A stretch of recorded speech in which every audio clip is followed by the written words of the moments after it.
skyrocketing consumer costs. New numbers reflect the challenges facing the Biden administration.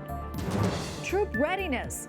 Lawmakers look at the impact of military vaccine mandates. Japanese election.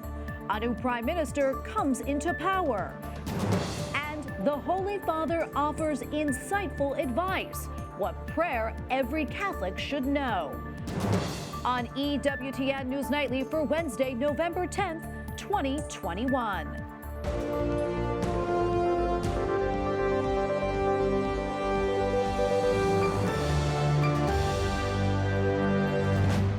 Thank you so much for being with us tonight on this feast of St. Leo the Great. I'm Tracy Sable.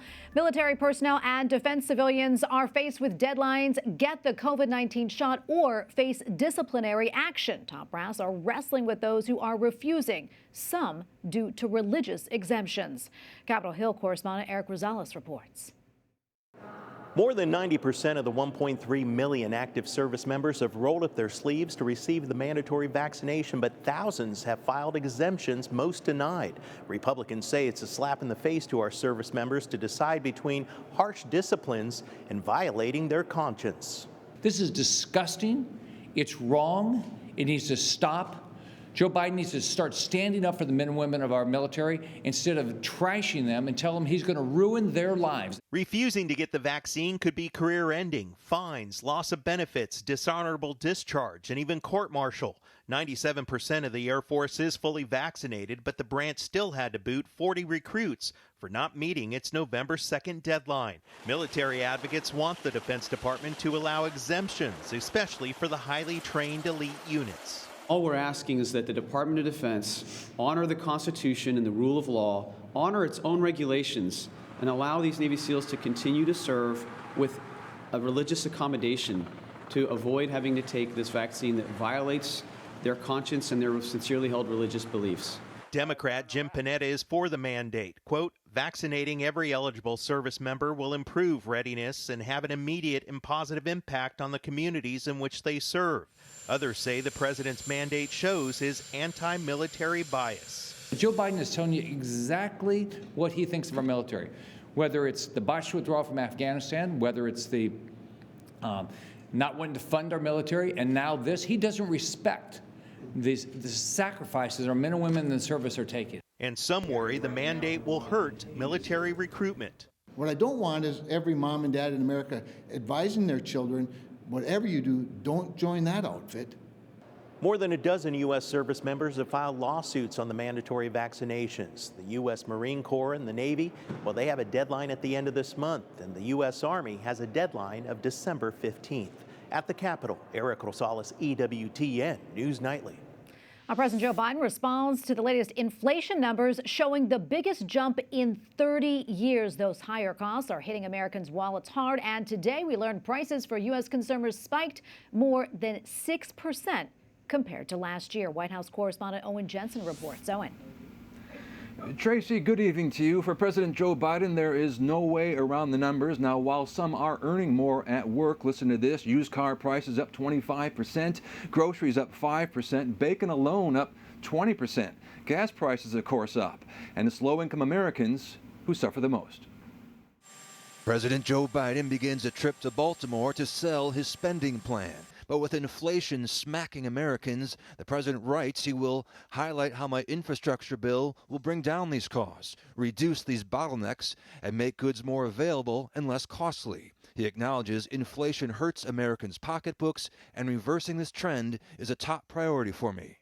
Meanwhile, overseas in Paris, Vice President Kamala Harris meets with French President Emmanuel Macron in an attempt to soothe bad feelings from a submarine deal that left France out in the cold. It was a diplomatic low point in relations.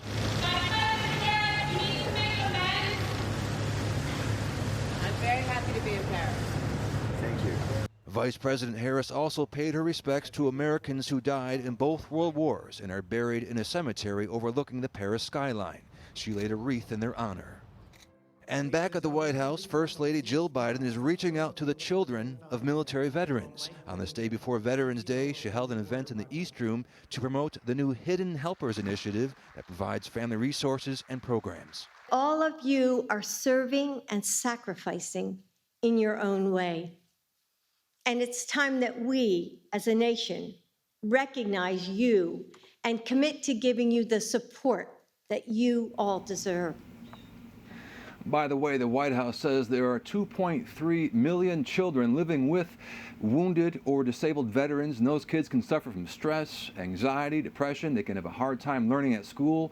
Well, today, those kids have a good reason to at least breathe a little easier and feel a little bit more like a kid. At the White House, Owen Jensen, EWTN News Nightly. And joining us now is Joe Griffith, Research Fellow at the Heritage Foundation. Joe, welcome back. Great to see you. Big news today, and it is not good. As Owen mentioned, inflation is now at a 30-year high. This, as we had been hearing, that inflation that we were seeing was just transitory. Your thoughts? Well, thanks for having me, Tracy. And we are beginning to see that transitory is not the word to describe what families are feeling right now. We've had year-over-year growth in prices at a level that we have not seen since 1990. Many of our friends, many of you viewers probably were not even born in 1990. That's how severe this problem is. You're talking about rental costs increasing double digit. If you're in California, to fill up your minivan can cost up to $150. And even Thanksgiving Day dinners, if you can find a turkey, those dinners are going to be about 8% pricier than they were 1 year ago. This is a very serious problem, and it's almost laughable when you hear President Biden say he recognizes the problem, he wants to combat it, because his policies are contributing to this spike in prices. Yeah, and I was going to say, he did say that today, that reversing this trend now is a top priority for him. That said, really, Joel, what can he do now to turn things around, and what do you think should happen? Well, over this past year and a half, government has exacerbated this rise in prices. Even look at the supply chain issue. A lot of us are struggling to find the items that we want on the grocery shelves. Well, what led to that problem? It's not because we're importing massive amounts more of goods or we're transporting massive amounts more. We have seen California, for instance, impose draconian restrictions, social distancing restrictions, COVID restrictions. We have a vaccine mandate. All of these things are actually making it difficult for people in the transit industry. And then you compound that with stricter environmental regulations that get passed down this year in California that are making it very difficult for a lot of truckers to actually operate their rigs. And then you have President Biden's policy of paying people not to work. Many people are able to earn more off the job than on the job, even still in places like California. And that has suppressed the amount of labor that's available to actually work in the shipping industry.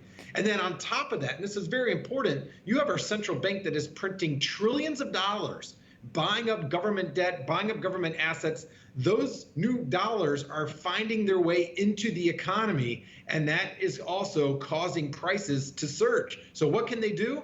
Well, the government needs to tamper down on the spending. The central bank needs to stop printing all of this money, and we need to stop incentivizing people to not work. Yeah, another thing I want to bring up is the Federal Reserve actually issued a press release saying it's going to try to counter inflation by reducing its monthly bond purchases by about $15 billion a month. In layman's terms, what does that mean, Joel, and how will that help us? Well, over the past year and a half, we have had our central bank digitally print trillions of dollars. And when they print that digitally, they go ahead and they buy things with it. They buy government debt, which then gets spent. They've bought corporate bonds. Of course, if an investor has their bond purchased with them, now they have money to spend. And they either spend it or they invest it or they put it on deposit at a bank, which then lends out those resources. All of that results in our money supply increasing. It's why Milton Friedman once said years ago, inflation is everywhere and always a monetary phenomenon, meaning that when you have more dollars chasing relatively the same amount of goods and services, you have prices increasing. So I'm glad to hear the Federal Reserve is suddenly concerned about this, but they're a big part of the problem, and the prices of housing especially increasing. Joe, before I let you go, I want to kind of take a different turn here a little bit. I quickly want to talk about President Biden's controversial pick for the Comptroller of Currency at the Treasury Department. I believe her name is Saul Amarava. She's currently a professor right now at Cornell University, but she graduated from Moscow State University, and I understand she did her thesis on Marxism. What more do we know about her and also her chances of being confirmed? Well, President Biden's nominee for Comptroller of the Currency appears to have absorbed a lot of Marxism into her belief system. And it's evident by what she's touted. She wants the Federal Reserve, at least in the past, she wanted our central bank to actually begin taking consumer deposits, which would take the power of lending away from our private sector and put it into the hands of Washington, D.C. She has bragged about her desire to ultimately see a lot of smaller manufacturing or coal-producing concerns go out of business. And our country is a wonderful place. We've had a lot of people come here from communist countries like Vietnam or like Cuba that love this country and love our economic system of freedom. Unfortunately, his nominee, coming from the former Soviet Union, appears to support Soviet economic policy herself. This is unacceptable. Yeah, it is concerning. Well, Joel, thank you so much for your analysis. Always great to have you on. Thanks for having me. Well, the Diocese of Cleveland asked prayers for victims afflicted by a Catholic priest who was sentenced yesterday to life in prison on charges of exploitation and child pornography. The diocese is pursuing the removal of Robert McWilliams from the clerical state. And in Nebraska, the Diocese of Lincoln has declared a day of fasting for its priests. It is in response to a report that identified hundreds of cases of clergy sexual abuse in the state dating back from the 1930s. Bishop James Conley also asked priests to offer 3 masses of healing for the victims. The day of fasting is on Friday. The president of the European Commission calls the situation at the border between Poland and Belarus, quote, an attack by an authoritarian regime. Speaking in the nation's capital following her meeting with President Biden, Ursula von der Leyen says Belarus is trying to destabilize its neighbors and the attempt will not succeed. The West has accused Belarus leader Alexander Lukashenko of encouraging migrants from the Middle East to travel to his country while sending them to Poland, Lithuania, and Latvia. 3 days of anti-government protest in Bolivia have ended with 1 person dead. The demonstrators were street vendors and small business owners who rely on a cash business. Their number is an estimated 500,000 nationally, comprising almost of 70% of the country's informal economy. They are protesting against recent restrictions intended to prevent illicit money from entering the legal market. In Sri Lanka, at least 20 people have died from floods and landslides triggered by a week of heavy rains. The country's disaster management center says the conditions have displaced more than 5,000 people. Sri Lanka's Navy has deployed 60 relief teams across the country. A team in one area rescued more than 70 people from a flash flood. Japan's parliament has formally elected Fumio Kishida as prime minister today.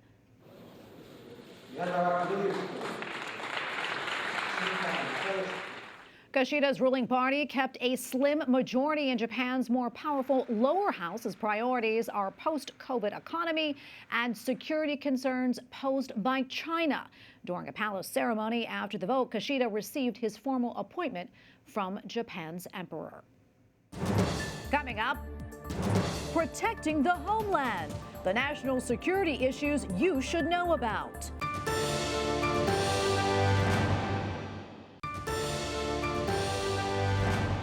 According to the Pentagon, China now has the world's largest navy and could have a new high-tech aircraft carrier as early as this February. The communist country also created mock U.S. Navy ships as potential target practice and recently tested a hypersonic missile, all of which has escalated tensions between the U.S. and China. However, Chinese President Xi Jinping will meet with President Biden virtually next week and says that he wants to manage differences between the two countries. And joining us now is John Elliott, Republican strategist and former National Security Council spokesman under President Trump. John, good to see you. Great to see you again, Tracy. Thank you for having me. Thank you for being here. You know, I want to talk about these escalating tensions between the U.S. and China. How concerned should we be, and how does our military stack up against China's now?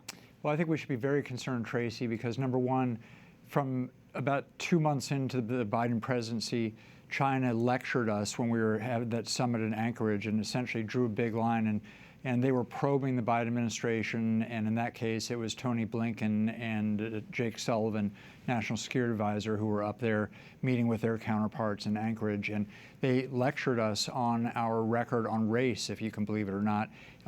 trying to put us on the defensive, where they are the ones with obviously the human rights record that is bottom of the barrel. So, but then since then, there was no real pushback there in Anchorage, and since then they've been doing a number of steps. Number one is that Xi is not meeting in person with Biden at all.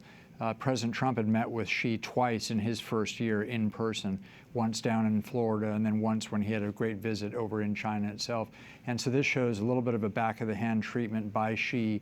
They're always testing Biden. You brought up the issue of the hypersonic missile test. They're making threatening incursions into airspace right near Taiwan. Now, as you pointed out in your segment, just the opener, is that they have these mock-ups of a U.S. aircraft carrier that they're training against.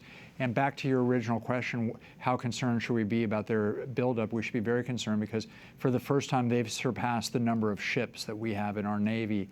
And that's very concerning because we're a naval power, they're a naval power, and if they start to act very aggressively, as they already have been for several years in the South China Sea, then it's going to be really tough for the region and also for the world as they start to deploy those ships. But they're knocking us down in terms of they're building ship after ship after ship, whereas we're struggling to get up to our 355-ship Navy, which has been a goal of President Trump's, and hopefully will continue under Biden. Yeah, and also I just quickly want to bring this up. In Eric's report, as he said, a number of the military members are concerned about the vaccine mandate. So that's a concern when you see that China is building up their Navy, the biggest in the world now, and we're having these issues here at home. Here with the vaccine mandate, and remind everybody where this is another thing, is that Biden has not said that he's going to deal with any of the origins of the China virus and where it came from, whether a lab or whether a wet market. And the signs continuously point to the lab. But that shows that now, to your point, we're worried about vaccine mandates with our troops, whereas they're getting serious in terms of training to actually go against our aircraft carriers and our other assets. It's something that it shows misplaced priorities for us. Look, a lot of Americans are pro-vaccine, but they're anti-mandate because ultimately it should be up to our servicemen. And in some cases, Navy SEALs are not taking the vaccine, and we've spent over $500,000 training each one of those SEALs, and a lot of them have it takes years to build up those capabilities, and you're now going to push them out because of some just blanket vaccine mandate. Once again, we should leave it ultimately up to everyone to decide what vaccine goes in their body, and that's something that is the opposite is happening under Biden's leadership at DOD. And I know you're speaking from experience as a former Marine. I want to move this along. I should say on that note, it's the Marine Corps birthday today, 10 November, and so happy birthday to all Marines out there. Happy birthday, and thank everyone for their service, including you. Not a lot of time left, but I do want to talk about this because this is a big concern, and it seems to be growing: cybersecurity. Right. Been hearing a lot about that. There was a recent report out by the outlet Just the News. I think it happened last night. They had heard from some employees at the State Department that received a cybersecurity notice. I'm reading this because I want to make sure I get this right, instructing them to change their passwords on their unclassified government accounts immediately. Right. What do you think that signals, John? Well, it signals an increased push, and a lot of this comes from Russia, and it's not directed by the Russian government that we can determine, but it is being allowed to happen. And a lot of the cyber threats against the U.S., not only U.S. government, but also U.S. companies, are coming from operators within Russia. And so that's something that we should be very concerned about. Back in December, we had under President Trump, we had a big issue with Russian actors going against U.S. Treasury assets and others, and State Department is a next logical target. So it's something we should be very concerned about, and it's good that the State Department is vigilant to ask people to do that, but it's a worrying sign because it shows that there's not a lot of, even though Biden met with Putin out in Switzerland just earlier this summer and pressed him on this point, it doesn't seem like Putin is cracking down the way he needs to do against these non-state actors that are increasingly going after our government as well as corporate interests. Yeah, very concerning, and we'll be keeping an eye on it for sure. John, thank you so much for your time. I always appreciate it. Thank you, Tracy. Good to be on. Up next, Equipping Missionaries, the new online project designed to help. And And Pope Francis recommends a powerful prayer, why he says all Catholics should know it.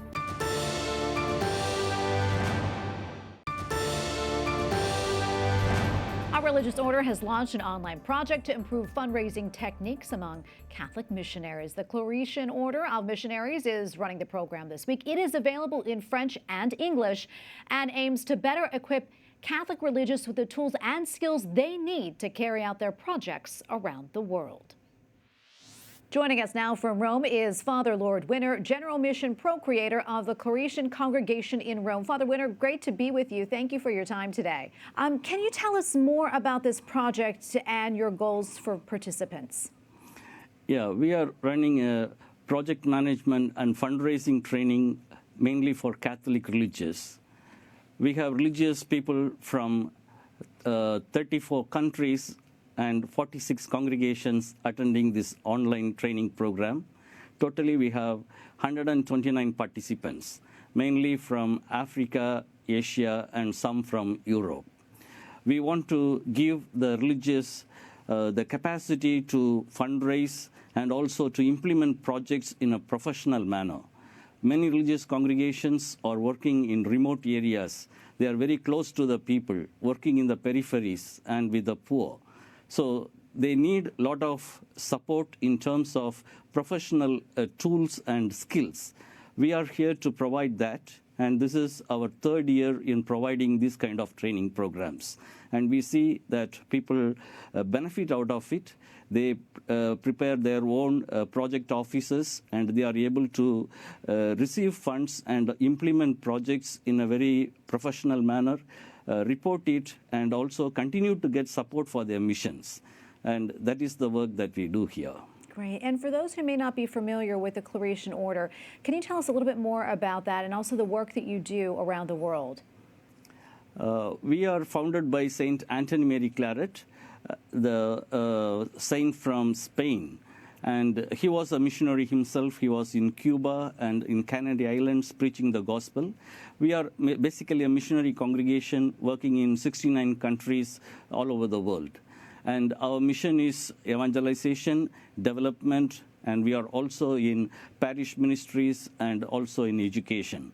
The spreading of the kingdom is our basic goal. And our missionaries are working mostly in the peripheries, and a lot of work they do with the poor people, marginalized, and recently with the migrants and those who are affected by climate change. For those who may want to find more information out about the congregation or somehow be involved, how can they do so? Yeah, the Claretian missionaries are present in the different countries. They can contact the Claretians in their own countries. We are very much in the media also. We prepare the Bible diary and the community Bible. We also have our website, claret.org. So that is a simple website which anybody who is interested with the Claretians, they can find more information and they can join the Claretians to spread the kingdom of God. Well, Father Winner, thank you so much for your time today and all that you do. God bless you. Thank you very much for this opportunity. God bless you. And finally tonight, Pope Francis says that there is a prayer to the Holy Spirit that every Catholic should know. Ma sempre la tentazione è di tornare indietro, no? At his weekly talk to pilgrims at the Vatican, the Holy Father says, when we face difficulties in our day, we should say the words, "Come, Holy Spirit." It is part of the prayer the Church uses on Pentecost and can bring immediate help. The Blessed Virgin and apostles also said, "Come, Holy Spirit," during the time Christ ascended to heaven. We thank you for watching tonight. For the entire EWTN News Nightly team, I'm Tracy Sable. Good night and God bless.